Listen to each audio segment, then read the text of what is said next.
Jak się nazywa zjawisko, kiedy ma się świetny, innowacyjny pomysł na bijatykę, ale nie potrafi się robić gier? Zero Divine!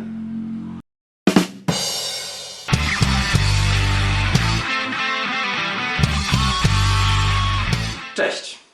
Dzisiaj pokażę Wam bijatykę, która wprowadziła kilka ciekawych mechanik, których za często nie widuje się w tego typu grach. Zero Divide.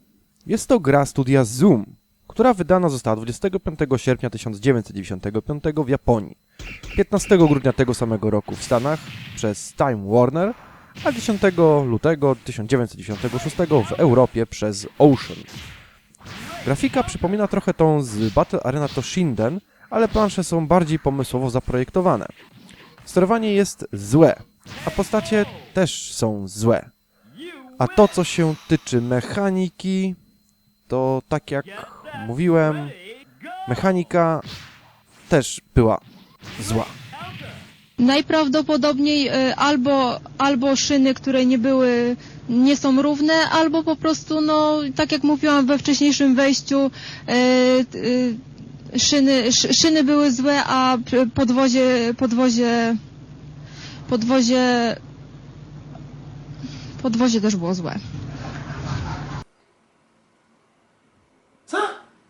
Może weźmy się, ogarnijmy i zróbmy to tym razem dobrze. Pamiętacie może film Tron, gdzie programy komputerowe były przedstawione jako postacie ludzkie? Wszelkie antywirusy jako czołgi broniące ataków z zewnątrz? Ta gra będzie na podobnej zasadzie. Wcielamy się w błąd komputerowy. Program, który chce uwolnić się z komputera. System broni się za pomocą innego rodzaju softem.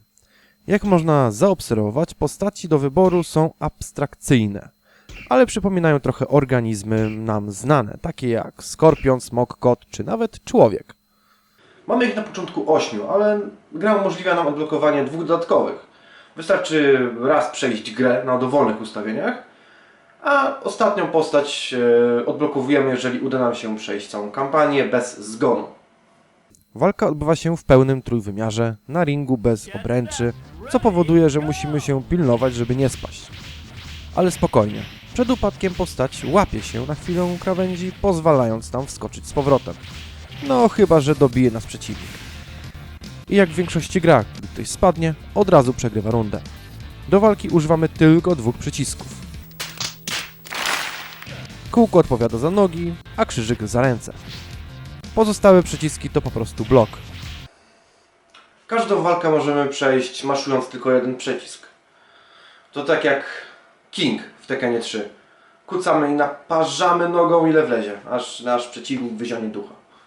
No niestety, gdy to odkryłem, gra zrobiła się banalnie prosta. Możemy budować krótkie łańcuchy kombinacji, ale są one ryzykowne, bo przeciwnik może je z łatwością przerwać.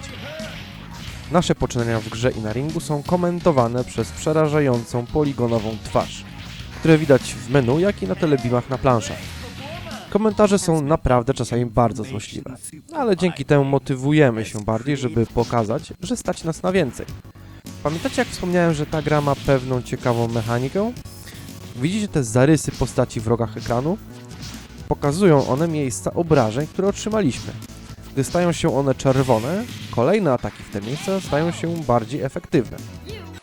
Niestety na PS1 widzimy te obrażenia tylko w okienkach, a nie tak jak na Sega Saturn, gdzie obrażenia są bardziej wizualne i na przykład gdy otrzymujemy obrażenia w danym rejonie, na przykład w nogę, to z nogi odpadają na przykład części zbroi. Postacie są posklejane z bloków, ale bardzo ładnie poskładane. Czasami tylko nie wiemy, co dany klocek sobą reprezentuje. Postacie są kolorowe i bogate w szczegóły, a ich cienie prezentują autentyczną figurę. Plansze przedstawiają zalane miasto, dżunglę, stolik do gry planszowej, pokój czy samo cyfrowe wnętrze komputera. Jest to jedna z ciekawszych bijatyk po Tekkenie i Toshindenie, w jakie grałem w tym programie. Jedynym minusem jest tutaj mechanika rozgrywki i bardzo mała ilość ciosów. Bardzo przepraszam, ale 2 przyciski odpowiadające za atak to bardzo mało. To tak jakbym grał w boksera z Atari, tylko że w 3D. Gra otrzymuje ode mnie ocenę 4 na 10. Za design postaci, grafikę, pomysł, no i 3D. Odejmuję jej za mechanikę, ciosy i małą ilość postaci grywalnych. To tyle. Cześć, trzymajcie się.